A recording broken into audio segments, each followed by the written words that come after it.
散失，捉不住險，一追趕便更深，前行仍無盡處。人間太大，萬個可能怎猜算誰共你我相遇？真是所不知道此，想改變歷史，改寫故事，命裏創傷，為何沒法追知？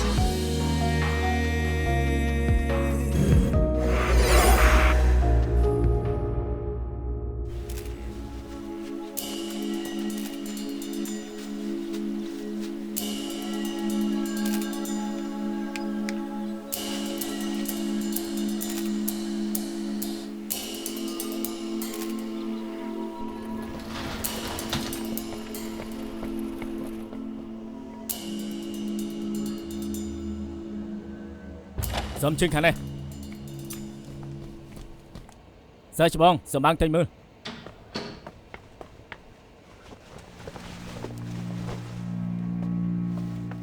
លោកស្រីហួរលោកហួរ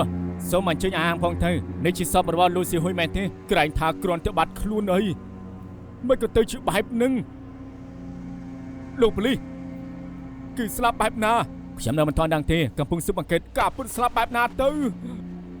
ម៉ាដាមបងស្រីអ្នកសម្រាប់គឺមែនទេប្រាប់មកជុំបាយជួយសម្រាប់អូនស្រីហើយមិនចឹងមិនមកមើលមុខបងជាលើកចុងក្រោយនោះទេ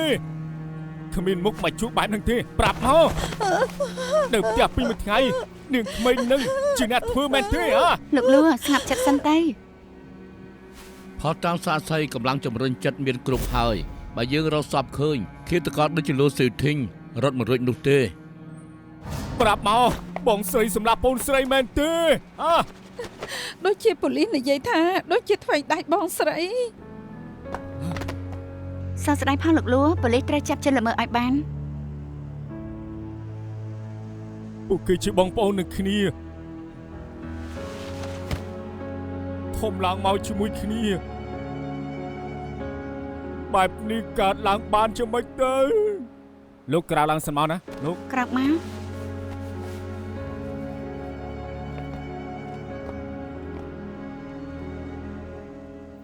ខ្ញុំចិញ្ចឹមកូនបែបណា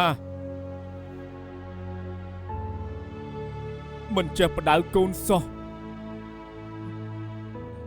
មិនក៏ទៅជាបែបនឹងបងអស់ហើយគ្មានសល់អ្វីឡើយលោកស្រីលួទៅរួចទេលោកស្រីលួ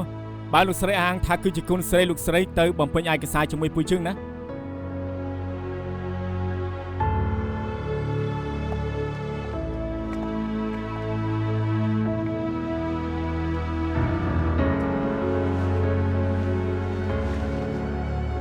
លោកស្រីលួជួយបំពេញឯកសាររួចហើយទៅវិញបានហើយណា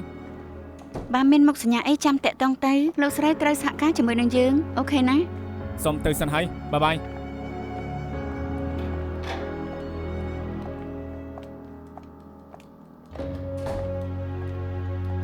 នឹងជាកូនស្រីនាងមែនណា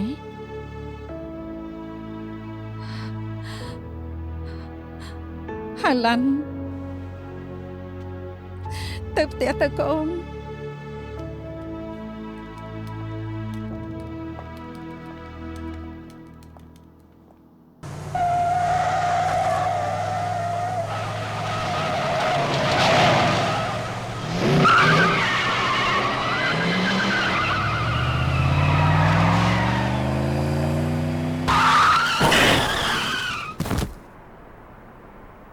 ណាស្អីគេនឹងអើយហើយវាស្អីឯងហើយបើកឡានយ៉ាងម៉េចនឹងណែលោកចុះមកមើលចេះបុកគេទៅកើតហើយណែសាកមើលទៅឡានខ្ញុំខូចខ្ទេចអស់ហើយណែហើយចង់រត់មែនដែរទេនោះខ្ញុំទេប្តឹងប៉ូលីសសិនលោកឯងរួចខ្លួននេះប្រយោជន៍ដែរបានន័យថាយ៉ាងម៉េចគ្មានប្រយោជន៍ទេលោកមិនទទួលខុសត្រូវមែនទេកូនស្រីស្លាប់ហើយ ក្រុមគ្រួសារក៏ខ្ទេចអស់ មានអីនិយាយតាមស្រួលមក ធ្វើយ៉ាងម៉េចទើបក្រុមគ្រួសារនៅជុំគ្នា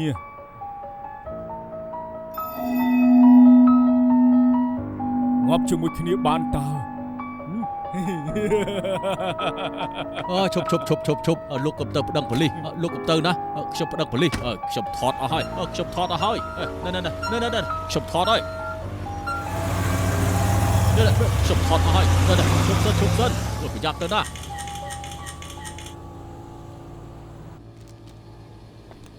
ចុះរួចហើយយកទៅពិសោធន៍ទៅអាយរៀបចំផងណាសរសេររបាយការណ៍ បាទ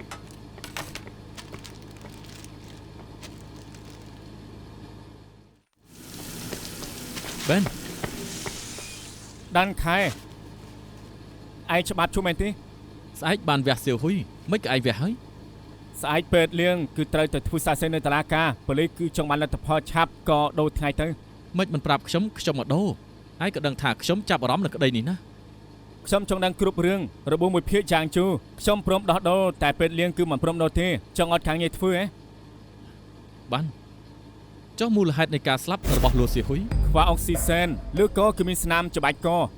ហើយថ្ងាសគេវិញមិនមែនរបួសដល់ស្លាប់ទេ របួសថ្ងាសគឺមិនជ្រៅទេមិនដល់ថ្នាក់ស្លាប់ឡើយគឺមានរបួសមុនស្លាប់គ្រាន់តែប៉ារបស់នឹង ហើយមានរបួសផ្សេងទេសែបថ្នាំឬក៏ញ៉ាំអីអត់ ស្មាររបស់នឹងតូចដៃជន់ល្មើតតូចជាងដៃខ្ញុំបន្តិច យើងឃើញកាបូបលុយនៅសពលោកសៀហ៊ុយក្នុងកាបូបលុយមានច្រើនពាន់ដែរ ខ្វៅរបស់អ្នកស្លាប់គឺនៅស្អាតបាតហើយក៏គ្មានស្លាកស្នាមចាប់រំលោភ ដូច្នេះនេះមិនមែនការប្លន់សម្លាប់មិនមែនរំលោភសម្លាប់ថែមទាំងកន្លែងឃើញសាកសពគ្មានស្លាកស្នាមវាយតប់ហើយកន្លែងក៏ចង្អៀនយើងជឿជាក់ថាមិនមែនជាកន្លែងកើតហេតុទេ ថ្ងៃហ្នឹងនៅកន្លែងកាត់ហេតុអ្នកវិភាគបានពិនិត្យស្នាមជាំថាអ្នកស្លាប់អាចត្រូវរំកិលសពក្រោយពីស្លាប់ហើយបញ្ជាក់ថាពេលជិលល្មើសសម្លាប់មនុស្សហើយយកសពទៅកន្លែងផ្សេងដើម្បីបង្វែងដានតែលើសពគ្មានការកោតខ្វាតខោអាវគ្មានខូចខាតមិនដូចជាអូសសពទេធ្ងន់បែបនេះលើកយ៉ាងម៉េច ប្រើឧបករណ៍ផ្សេងលើកក៏បានដែរខ្ញុំគិតថា Lucy Thing ដែលជាបងស្រីគួរឲ្យសង្ស័យបំផុត តែលូស៊ីថេញអាយុទៅ16ឆ្នាំកន្លែងដែលជួបសពឆ្ងាយពីកន្លែងកាត់ហេតុគួសមទោះជាប្រើឧបករណ៍ជួយយកក្មេងអាយុ16យកសពអាយុ15ក៏ពិបាកណាស់ មែនហើយកុំថាតែឧបករណ៍សពក៏អត់ត្រូវកប់គ្រាន់តែចង់មកឈឺស្លឹកឈើនៅម្ដុំនឹងមកគ្របសពក៏បានហើយបើមិននៅឆ្ងាយជួបសាកសពជួមកហើយណា មិញពួកឯងក៏និយាយហើយក្មេងអាយុ16ឆ្នាំគិតងាយពេលជ្រុលដៃសម្លាប់មនុស្សគួរតែមិនដែលគិតពីរឿងកប់សពទេដឹង បងស៊ឺមិនមានអកតេលើបងស្រីគ្រប់គ្នាជាមនុស្សបរិសុទ្ធតតែជួបផុសតាំង ណាបែបនេះឈប់និយាយទៅលទ្ធផលកសលវិច័យចេញមកហើយនៅ អូពីថ្ងៃទៀត អូខេអញ្ចឹងមានរឿងបន្ទាន់និយាយជាមួយបានទេពេលនេះផ្នែកស៊ើបអង្កេតពួកយើង សុំតើលោកអធិការខ្ញុំលើកសិនមកពេលឥឡូវហើយ ដែរ កុំទៅណាហើយចុះ អាឡូដាន់ខែខ្ញុំកំពុងប្រជុំ កសលវិច័យទើបវះសពរួញមូលហេតុគឺឃាតកម្ម បញ្ជាក់ថាមិនស្រាប់ព្រោះរបួសលើថ្ងាសទេ គេត្រូវច្បាច់កសម្លាប់ខ្ញុំប្រៀបធៀបកយ៉ាងដៃលើកហើយម្រាមដៃតូចជាខ្ញុំបន្តិចវាជារបស់មនុស្សចាស់ ម្រាមដៃរបស់សៀថេញតូចណាស់ មិនមែនជារបស់ស៊ីវធីងនោះទេ បញ្ជាក់ថានេះមិនបានធ្វើ គេកំពុងសរសេររបាយការណ៍ទិញបានទទួលហើយ បានអ្នកខ្ញុំទៅធ្វើការសិនហើយចាំនិយាយទៀតកកៅគិតតាណា បានដំណឹងថាពីឡានឈឺចៅត្រូវបានបុកហើយក៏បានបើករថភ្លាមគេបាននិយាយថាបើស្លាប់ទាំងគ្រួសារហើយលោកស្រីលោកទេមកប្រាប់ថាគុំប្រកបបាត់ខ្លួនពីចាញ់ពីរៀនឆាប់ទៅ ហា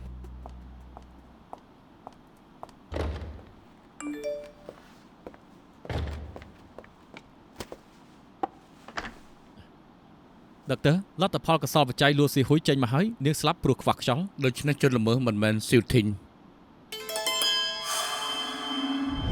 កុំខ្លាចប៉ាទៅជាមួយប៉ាធីងទៅរកបងជាមួយគ្នា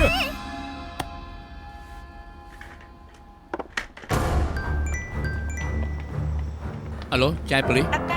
ដាន់ខែប្រាប់ឯងហើយនេះ ខ្ញុំដឹងហើយដាច់ខែប្រាប់ខ្ញុំហើយពេលនេះស៊ីធីងមានគ្រោះថ្នាក់ មានរឿងអី មិញខ្ញុំឃើញរូបភាពក្នុងក្បាល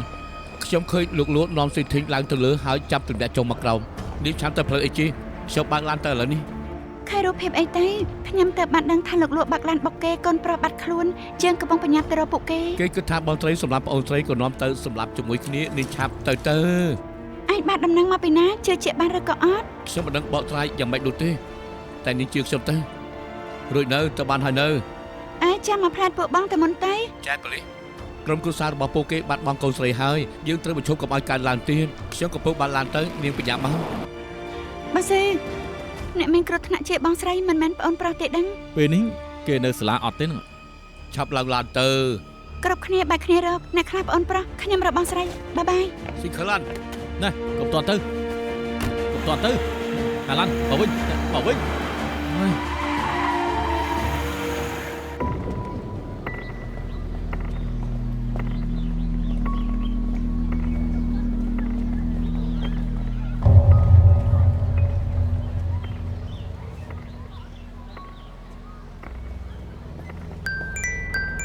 អាឡូ អាឡានឃើញកូនប្រុសហើយគេដឹកចាំមិត្តភក្តិពេលចេញពីរៀនខ្ញុំទៅជួបគេហើយណា អញ្ចឹងក៏ល្អ អាចចូលនឹងណែណាបងស៊ឺខាងចង់ឆេះហើយ ប៉ុណ្ណឹងចុះខ្ញុំបញ្ញាប់រកបងស្រីសិនអាឡូសាលារៀនសាំងអីមែនទេខ្ញុំសេងខើឡានអង្គភាពអក្រិតកម្មសិស្សថ្នាក់ទី10ឈ្មោះលូសេធីងនៅសាលាឬអត់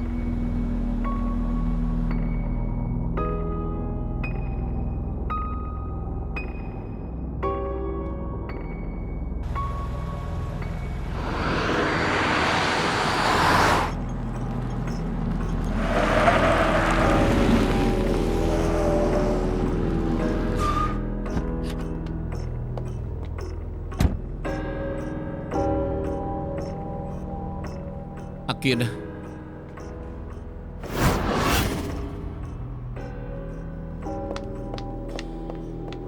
ប៉ានាំខ្ញុំទៅណា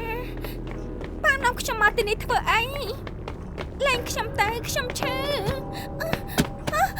ប៉ាចង់ធ្វើអី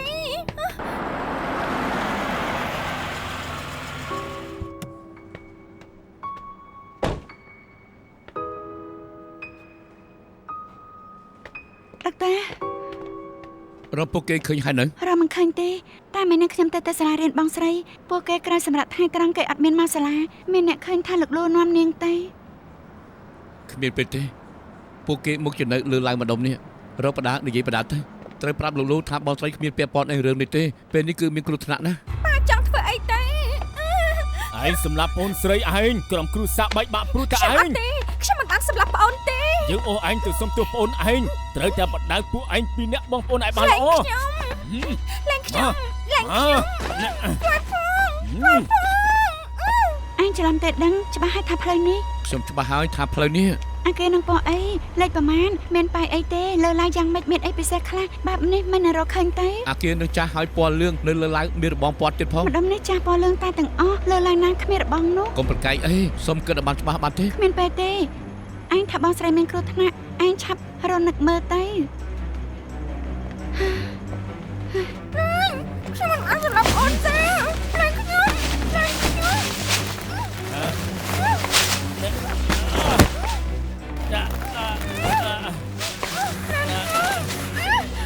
កុំខ្លាចប៉ាអីធីងទៅរកប្អូនស្រីជាមួយប៉ាបងណែ កុំណាប៉ាខ្ញុំមិនបានសម្លាប់ប្អូនស្រីទេ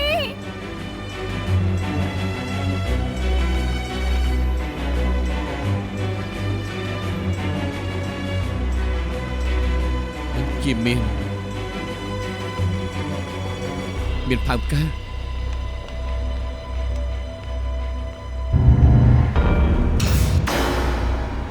ចែកប៉ូលីសទីនេះខ្ញុំចាំបានមានផើផ្កា កុំខ្លាចអីប៉ាទៅរកធីងពួកជើងទៅរកប្អូនស្រីជាមួយគ្នាណែកុំខ្លាចអីណែ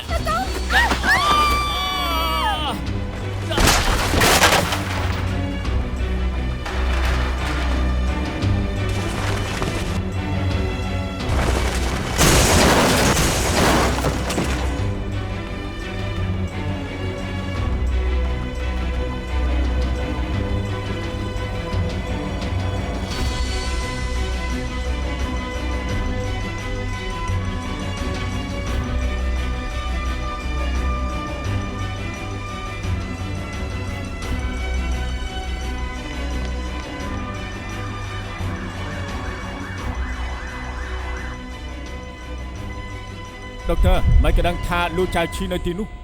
ខ្ញុំមិនដឹងថានិយាយយ៉ាងម៉េចទេប្រពន្ធចុះ មានរឿងអី លោកអធិការ ពេលលោកសិទ្ធិធ្លាក់មកសំណាងល្អមានឪពុកត្រពេលនេះកំពុងតែជួយសង្គ្រោះ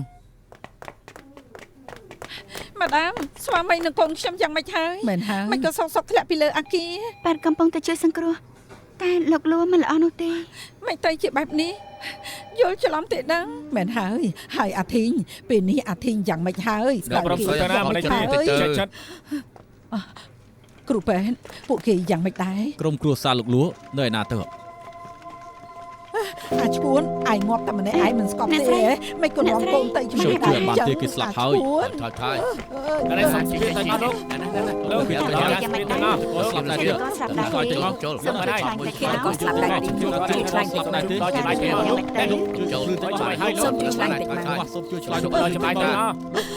ហើយគិត គេ ក៏ បា បាន ន ស្លា ធ្វើ ប់ដែរ អី ទៀត ឯងទៅមិនក៏ឯងធ្វើបែបនេះហេតុអីអាធីងរបស់ខ្ញុំ ដ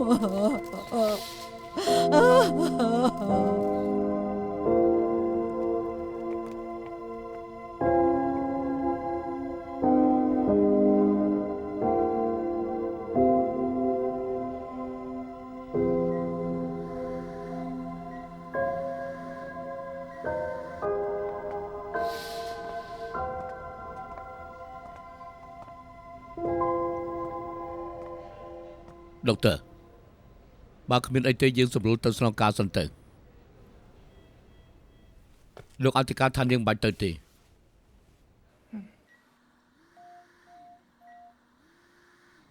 និយាយតាមត្រង់មិនដឹងថានាងសំណាងល្អឬមួយក៏សំណាងអាក្រក់នោះទេរាងកាយបាក់ឆ្អឹងសឹងតែទាំងអស់តែមិនស្លាប់តែព្យាបាលបានអត់មិនដឹងទេ ចង់ឲ្យនាងស្លាប់ខ្លាំងនេះ អត់ទេខ្ញុំបានន័យថាឈឺធ្ងន់ធ្ងរបែបនេះ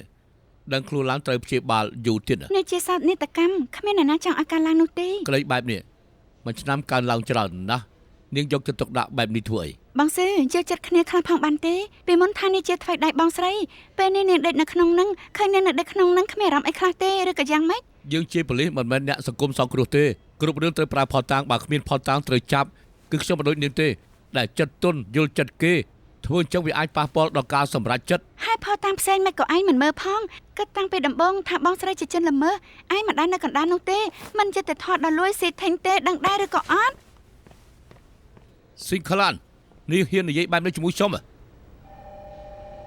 ទុកខ្ញុំទៅមើលនេះ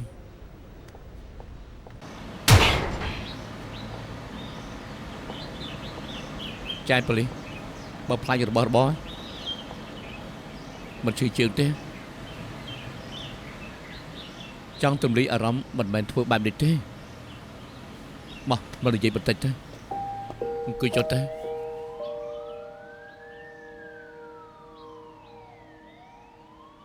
បើមិនរំខានចិត្តឯងសួរអីច្រើនបើខ្ញុំខំតាមរកខ្លាំងជាងនេះយើងប្រហែលជាជួបពួកគេលឿនជាងនេះប្រាប់លោកលួបានលឿនជាងនេះថាបងស្រីមិនមែនជនល្មើសហើយលោកលួមកជាមនាំកូនស្រីទៅលុតលើអាគារ បើខ្ញុំទៅលឿនជាងនេះនឹកឃើញលឿនជាងនេះថាជាអាគារនឹងចាំផើមផ្កាបានរឿងនេះមុខជាមិនកើតឡើងទេ តែបន្តិចទៀតសោះបន្តិចទៀតនឹងបញ្ឈប់រឿងនេះបានហើយហេតុអីខ្ញុំជាប៉ូលីសយូរហើយតែមិនដែលធ្វើអ្វីត្រូវធ្វើអ្វីខុសតែទាំងអស់តាមពិតបងស៊ឺនិយាយត្រូវខ្ញុំប្រើអារម្មណ៍ធ្វើការរាល់ថ្ងៃខ្ញុំមិនដែលគិតដល់លទ្ធផលគិតតែពីចូលហើយខ្ញុំវាមិនល្អ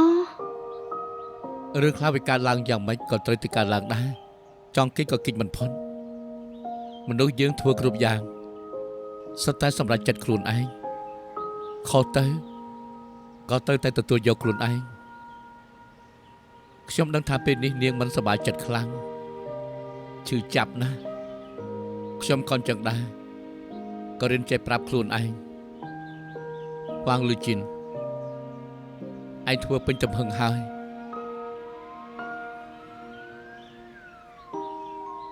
ស៊ីងខ្លាននាងធ្វើពេញទំហឹងហើយ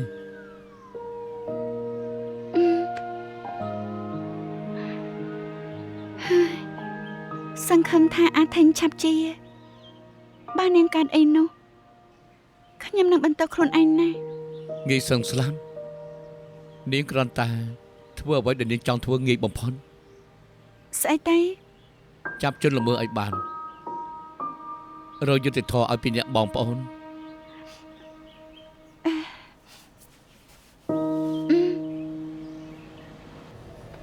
បងស៊ីខ្ញុំតែងតែទៅដល់កូននឹងកាហ្វេមកចង់ផឹកមួយណាលោកអើយបងស៊ីថ្ងៃហ្នឹងនៅមន្ទីរពេទ្យខ្ញុំខុសខ្ញុំនិយាយខ្លាំងពេកគឺបងគ្រាន់តែបំណងល្អខ្ញុំខុសខ្ញុំមិនល្អមកអញ្ចឹងផឹកទាំងអស់គ្នាទៅកុំខឹងខ្ញុំអីអភ័យទោសឲ្យខ្ញុំទៅណា ខ្ញុំមិនផឹករបស់អស់នេះទេជួយជាផង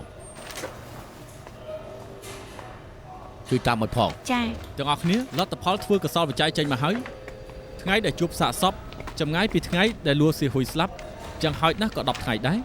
ស្លាប់ព្រោះខ្វះខ្យល់ដកដង្ហើមហើយនៅលើសាកសពឃើញថាមានអ្នកច្បាច់កនាងមុនស្លាប់ពេលធ្វើកសលវិច័យមើលស្នាមកញ្ចៅដៃគិតថាជនល្មើសគឺជាមនុស្សចាស់ ខ្ញុំចាំថាដៃរបស់លោកសៀថេងតូចណាស់បញ្ជាក់ថានេះមិនបានធ្វើ នៅមានរឿងមួយទៀតដែលចម្លែកលើកៅអៅអ្នកស្លាប់ឃើញស្លាកស្នាមរបស់ខេនតាមីននិងម្សៅកូកាអ៊ីន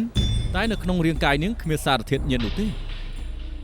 នាងអត់មានសារថ្នាំតែថ្នាំនៅនឹងខ្លួននាងអាយុតែ15ឬក៏ជាល្មើសបន្សល់ទុកឲ្យ ខ្ញុំទៅស៊ើបរឿង Tommy ហើយគេឈ្មោះថា អ៊ូ John Fan គេជាអ្នកលួចថ្នាំរាយជួយបញ្ចេញទំនិញគេពាក់ព័ន្ធនឹងថ្នាំញៀន អាចទៅរួចក្រោយពីលួយស៊ីហ៊ុយមានរឿងហើយក៏បាត់ខ្លួនយើងកំពុងតែតាមរកគេ ឬមួយលួសៀវហ៊ុយនិងថមមីឆ្លោះគ្នាព្រោះរឿងថ្នាំញៀនថមមីក៏ជ្រើសដៃសម្រាប់នាង សម្រាប់ឲ្យមនុស្សទៅចាប់ថមីមកយើងបញ្ញាប់បិទក្តីនេះ ទទួលបញ្ជា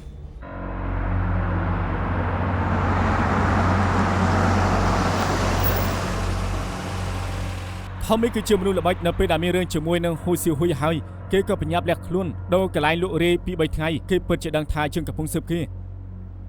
លើកមុនចាប់គេមិនបានលើកនេះត្រូវចាប់ឲ្យទាល់តែបាននាងធ្វើតាមបញ្ជាផងណា ដឹងហើយបងសេ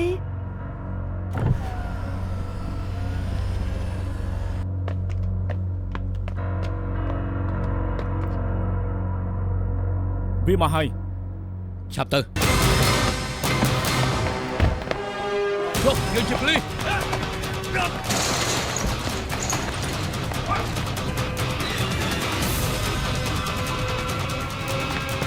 ជួយជនទៅស្ទាក់ផ្លូវក្រៅទៅឲ្យលឿនតែពណ៌ទៅខាងនោះ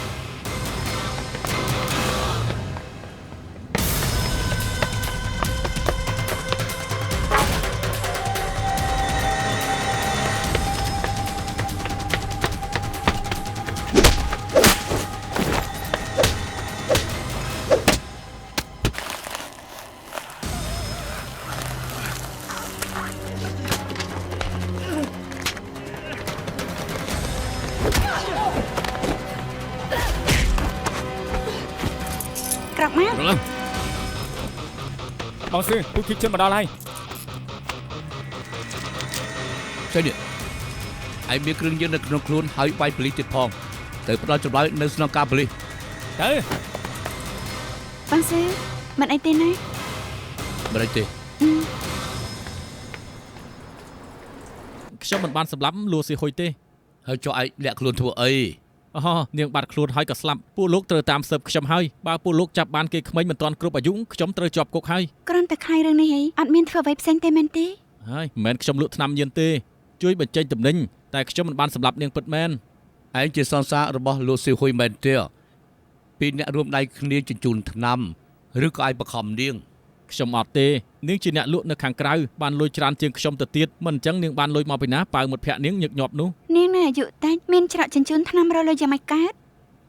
ឬក៏ឯងយករួយខ្លួនក៏ប្រឌិតរឿងបោកប៉ូលីសមែនទេដឹងទេថាមានទោសធ្ងន់ប៉ុណ្ណា ខ្ញុំអត់ទេនាងគឺខ្ញុំទទួលរបស់ពីច្រើនអ្នករឿងទាំងអស់នេះច្បាស់ជាដឹងហើយ ហើយឯងដឹងទេអ្នកណាយកថ្នាំឲ្យនាង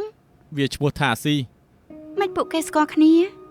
ខ្ញុំមិនដឹងទេនាងក្មេងហ្នឹងមិនព្រមប្រាប់អីទេមិនចង់ណែនាំឲ្យខ្ញុំលោកប៉ូលីសខ្ញុំប្រាប់គ្រប់យ៉ាងហើយខ្ញុំមិនបានសម្លាប់នាងទេ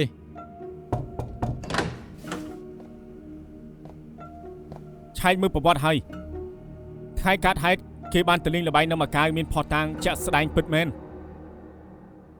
ក្តីលួស៊ីវហ៊ុយបាត់ខ្លួនគឺរំជួយពេញក្រុងខ្លាយទៅជាឃាតកម្មឆានេះជើងមកជួបនឹងជេកសាន់អ្នកវិភាគអ ுக ្រិតកម្មអ្នកជួបសពហើយជើងទាំងអស់គ្នានឹងទៅកន្លែងកាត់ហេតុទៅប៉ប៉ូលីសហែកមាត់អ្នកប្រាជ្ញរយៈទស្សនិកជនតិចទៅអ្នកបងប្រុសឯងធ្វើអីនឹងខ្ញុំថតចាំមិនឯងជាទូឯង អ្នកមើលគេចង់មើលអ្នកដែលជាមនុស្សសង្ហាដូចជាខ្ញុំនេះអូខេណា ឯងគ្រាន់តែហៅអ្នកល្បីមករកលំហខ្ញុំជួយឯងតែខ្ញុំមិនសង្ហាដូចឯងទេជួយថតមុខខ្ញុំផងណា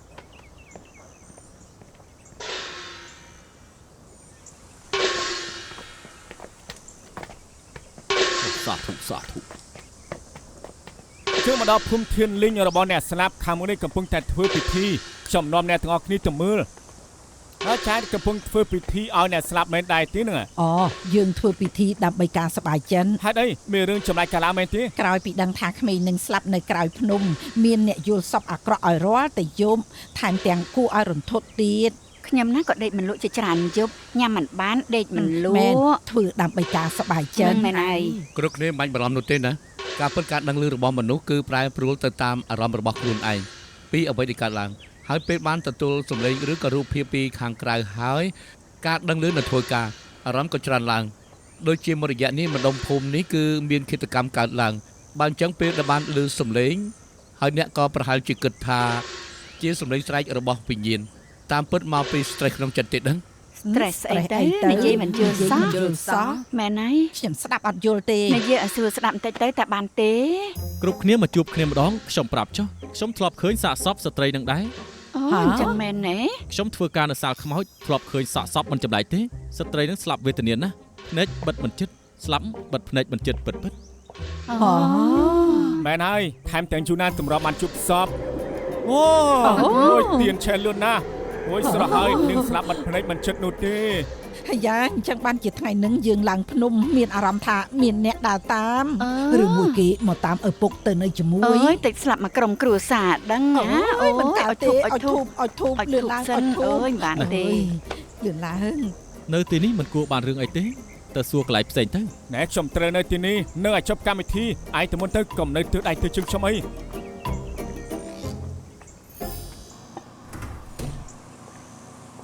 តកាយគឺលុយ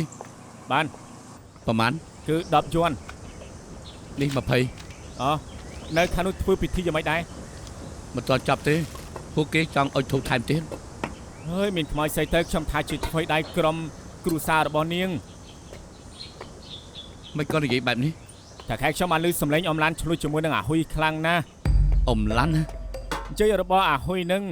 និយាយចៅនេះគឺដូចគ្រាប់បែកថែមទាំងប្រើហិង្សាទៀត ដឹងទេថាពួកគេឆ្លោះគ្នារឿងអី ហើយខ្ញុំមិនដឹងទេថាខែខ្ញុំឮតែប៉ុណ្ណឹង ហើយតកាយនៅទេ មានការចេញទៅក្រៅបាត់ហើយណា ហើយទីនេះមានកាមេរ៉ាទេ យើងជាហាងតូចតាចមិននឹងមានទៅយ៉ាងម៉េចលោកជាប៉ូលីសហ៎ អូមិនមែនទេខ្ញុំគិតថាស្រីនឹងស្លាប់ទៅក៏មានអារម្មណ៍អាណិតមិនសូវសប្បាយចិត្តទើបខ្ញុំចង់ដឹងថាអាចជួយអីបានអញ្ចឹងចេះចុះខ្ញុំទុកលេខទូរស័ព្ទលោកដឹកអីអាចប្រាប់ខ្ញុំបានណា បានថាកែមកវិញចាំខ្ញុំប្រាប់ឲ្យ អរគុណច្រើន ដឹកទ័រមិញនិយាយជាមួយនឹងពួកអ្នកស្រុកពួកគេថាមានរឿងចម្លែកក្រោយពីកើតហេតុអ្នកស្រុកនិយាយថាអ៊ំឡាន់ធ្វើស៊ុបចែកឲ្យអ្នកជិតខាងតែពេលជួបសពចៅស្រីក៏លែងធ្វើទៀត ប្រហែលជាកើតទុកគ្មានអារម្មណ៍ធ្វើក៏ថាបាន បើរឿងតែប៉ុណ្ណឹងខ្ញុំមុខជាមិននិយាយទេពួកអ្នកស្រុកនិយាយថាឃើញអ៊ំឡាន់ចិញ្ចូនមែកឈើជាច្រើនឡើងភ្នំរឿងចម្លែកណាស់ អូចៃឡាន់ចៃឡាន់យកមែកឈើទៅធ្វើអីពាក់ព័ន្ធអីជាមួយឯងអូយលោកឯងគ្រាន់តែសួរសោះចាំឆេវហើយគ្រាន់តែសួរផងក៏មិនបាន ពួកសាងសង់យកកំទេចឈើមែកឈើមកចោលនៅទីនេះក៏ចោលជាច្រើនថ្ងៃពេលឡានសម្រាប់មកក៏ចិញ្ចូនយកទៅ ថ្ងៃនឹងដែលជួបប្អូនស្រីមានមែកឈើគ្របសព ឬមួយនាងស្លាប់ពាក់ព័ន្ធនឹងលោកយាយ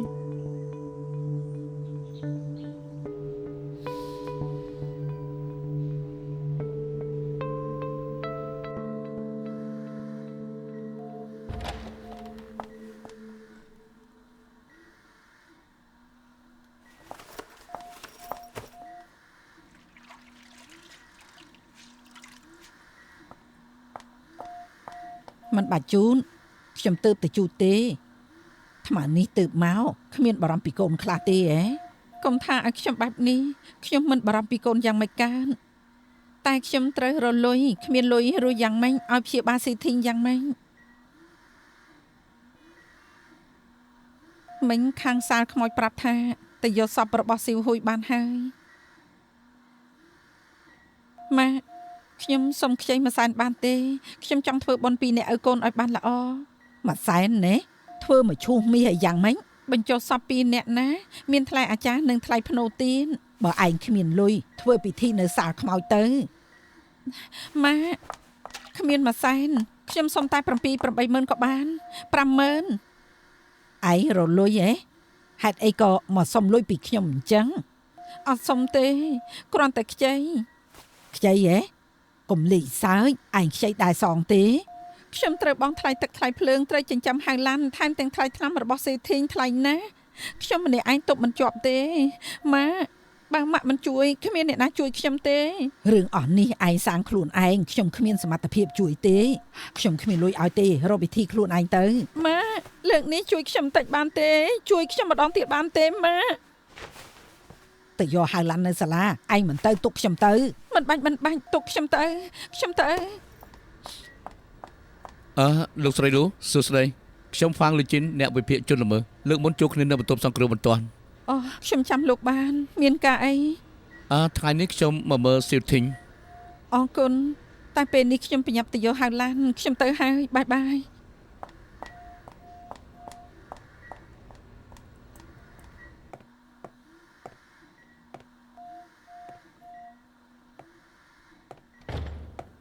សួស្តី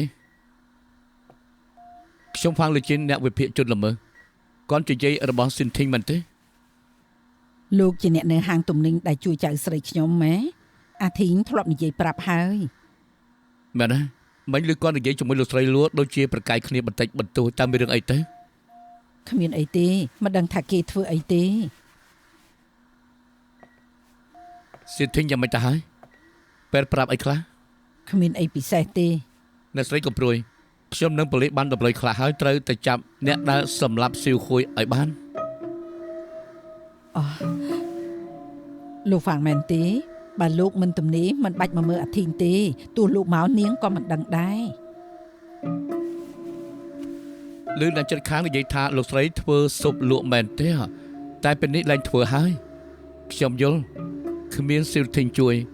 លំបាកបន្តិចហើយបើចង់ឲ្យជួយរឿងលុយអាចប្រាប់ខ្ញុំបានខ្ញុំប្រាប់សង្គមសង្គ្រោះ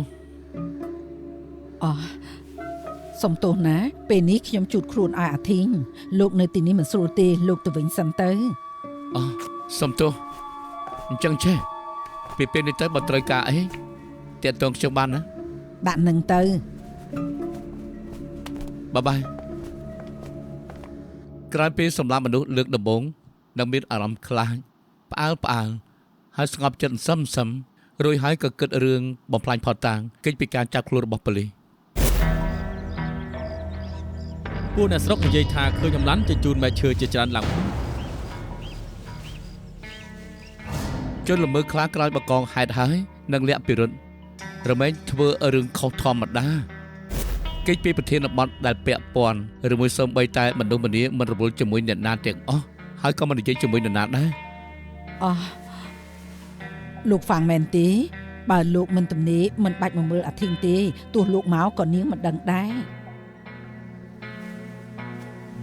ឮអ្នកចិត្តខាងនិយាយថាលោកស្រីធ្វើស៊ុបលក់តែពេលនេះឡើងធ្វើហើយសុំទោសណាពេលនេះខ្ញុំជូតខ្លួនឲ្យអាធីងលោកនៅទីនេះមិនស្រួលទេលោកទៅវិញសិនទៅ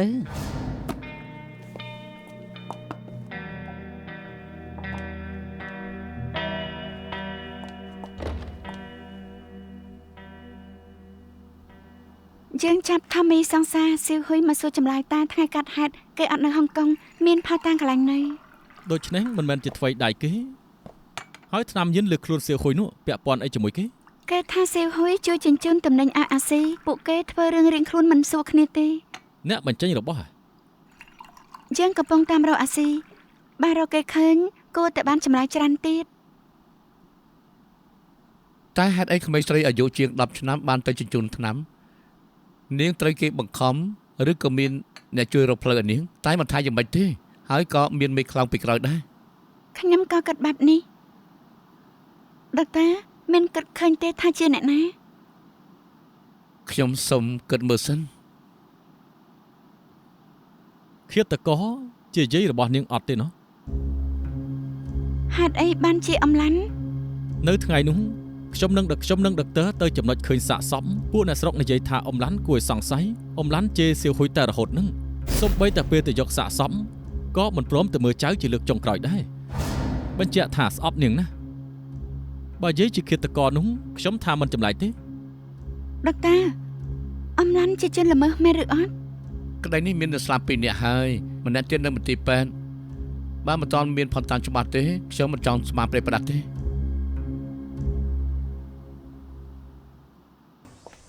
ដូចជាខ្ញុំនិយាយចឹងបើមិនទាន់មានផុតតាមច្បាប់ទេយើងកុំស្មានរឿងនេះប្រេប្រដាប់អី អូញ៉ាំរួចហើយតោះទៅវិញពួកយើងតោះ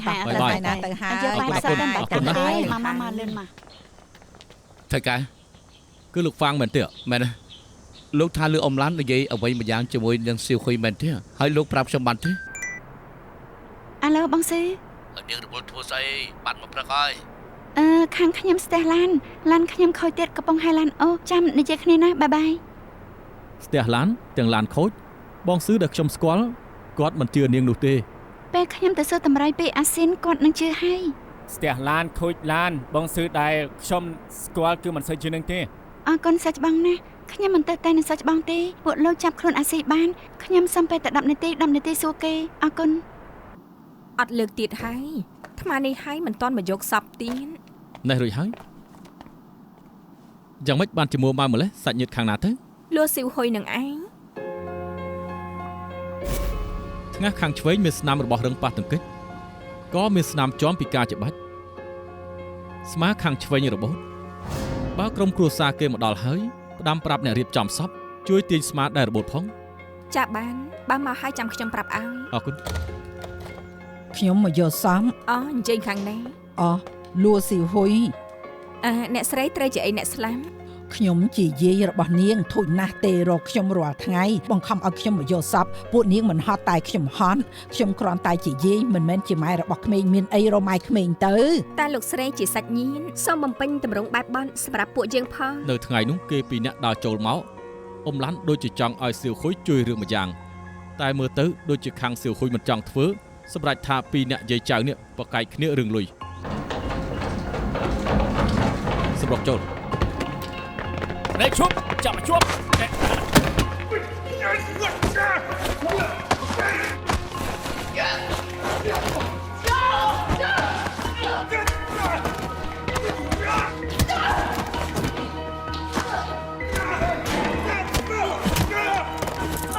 ជាវាយឆាប់ទៅ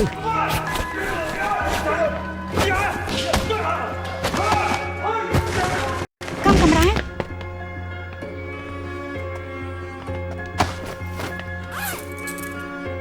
អរគុណនាំខ្លួនគេទៅ វារត់រួចតតែបាន មានអ្នករៀបចំសពមកជាមួយទេព្រោះមានរឿងខ្លះត្រូវឲ្យគេជួយ គ្មានទេនាងជួយតាក់ទងឲ្យបន្តិចមកយកបែបដែលថោកបំផុតណា មិនធ្វើពិធីឲ្យចៅស្រីបន្តិចទេហ៎ ហើយមិនបាច់ទេធ្វើបែបងាយបំផុតមិនបាច់ធ្វើពិធីទេ ជាយាយស្អី មែនហើយពីមុននេះពេទ្យបានវះកាត់សពក្មេងនឹងហើយមែនទេដាក់គ្រឿងក្នុងចូលកន្លងដើមអត់ ប្រកាសណា កុំឲ្យខ្វេះណាខ្ញុំត្រូវការឲ្យក្រុម មានសំណួរអីទៀតទេបើគ្មានសញ្ញាត្រង់នេះ មែនហើយនាងក្មេងនឹងរបូតស្មាដែរដាក់ចូលកន្លែងនៅស្មាខាងឆ្វេង លោកជួយរកនឹកបន្តិចទៅមើលគេនិយាយអីឲ្យច្បាស់ទៅ អូខ្ញុំនឹកឃើញហើយនៅថ្ងៃនោះអ៊ំឡាន់ចង់ឲ្យសៀវហ៊ុយជួយរឿងមួយយ៉ាងតែសៀវហ៊ុយប្រកែកគ្រប់ម៉ាត់ពេលហ្នឹងនាងប្រាប់អ៊ំឡាន់ថាពេលនេះនាងរកលុយបានច្រើនជាងទៅទៀតចាស់ហើយទៅងាប់ទៅពេលអ៊ំឡាន់ខឹងក៏ផ្ទះក៏ភ្លៀងចៅស្រីច្រើនគ្នាហើយពីរអ្នកនេះក៏ឆ្លោះគ្នាហើយខ្ញុំក៏បញ្ញាប់ទៅខាត់ចៅស្រីខឹងហើយក៏រត់ចេញទៅបាត់អ៊ំឡាន់នៅជាមួយខ្ញុំតែរហូតជាច្រើនដងហើយក៏ចេញទៅបាត់តែម្ដងទៅ លោកមានលើទេថាអ៊ំឡាន់ប្រើឲ្យចៅស្រីធ្វើអីមានរឿងអីបានជាឆ្លោះគ្នា ដូចជានិយាយរឿងទៅយករបស់អ្វីមួយយ៉ាងអ៊ំឡាន់ថាចាំឲ្យលុយប្រហែលជានឹងឯង ខ្ញុំឮដូចជាមិនសូវច្បាស់នោះទេឃើញបញ្ជីពីក្បាលក្នុងខ្លួនឯងលក់ថ្នាំញៀនណា ហើយខ្ញុំមិនដឹងអីទេបញ្ជីពីក្បាលនេះគឺជារបស់អាស៊ីគាត់ថាបើមានឱកាសគឺយកសៀវភៅបញ្ជីពីក្បាលនេះយកទៅលាក់ទុក ក្នុងនេះមានឈ្មោះបន្តិចបានន័យថាម៉េចទៅ ឈ្មោះគុំបំណុលបងអាស៊ីបាននិយាយថាពួកនេះគឺគ្មានលុយឲ្យហើយក៏ឲ្យពួកគេនោះដឹកជញ្ជូនថ្នាំទុកជាការប្រាក់ លោកម៉ៃឡាន់ក៏ជំពាក់បំណុលពួកឯងហី ឈ្មោះក្នុងនេះគឺជាគុំបំណុលទាំងអស់ហ្នឹង ស្គាល់ស្រីនេះទេ អូស្គាល់តា បងពីវរួចរាល់ហើយ សម័យសបាយ អរគុណបងពីវ អ្នកជួយខ្ញុំដឹកជញ្ជូនថ្នាំ នឹងដឹកជញ្ជូនថ្នាំអីអាយុប៉ុណ្ណឹងជំពាក់លុយអាស៊ីហើយហី ខ្ញុំគ្រាន់តែជាកូនចៅមិនដឹងរឿងអីទេ មានអ្នកដឹកជញ្ជូនថ្នាំជាមួយនឹងទេ រឿងនេះគឺខ្ញុំមិនសូវដឹងទេគឺមានតែអមម្នាក់តាមនាងពេញមួយថ្ងៃ អមនឹងមកបាត់យ៉ាងម៉េច អាយុប្រហែលជា50ទៅ60ហ្នឹងណា ម្នាក់នេះមែនទេ អូគឺម្នាក់ហ្នឹងហើយ មិនគាត់ដឹងថាសៀវហ៊ុយរបូតស្មាមិនទាន់ចូលទៅមើលសាកសពផង សើច្បងសូមបាំងតិចទៅអរគុណ ក្នុងនឹងជាកូនស្រីឯងពិតមែនណាតោះយើងទៅផ្ទះវិញ លោកស្រីលួជាអ្នកប្រាប់គ្មានផ្លូវទេលោកស្រីលួកើតទុកណាស់ឃើញអត់បណ្ដឹងផងសម្ព័ន្ធភាពម៉ែកូនក៏ចាប់ទៀតគ្មានផ្លូវនិយាយពីរឿងនេះទេបញ្ជាក់ថាអ៊ំឡាន់ដឹងតាំងពីដំបូងហើយថាសៀវហ៊ុយរបូតស្មាខ្ញុំថាសៀវហ៊ុយស្លាប់ពាក់ព័ន្ធជាមួយនឹងអ៊ំឡាន់ អំឡាន់គួរឲ្យសង្ស័យណាស់ ជនល្មើសគឺអ៊ំឡាន់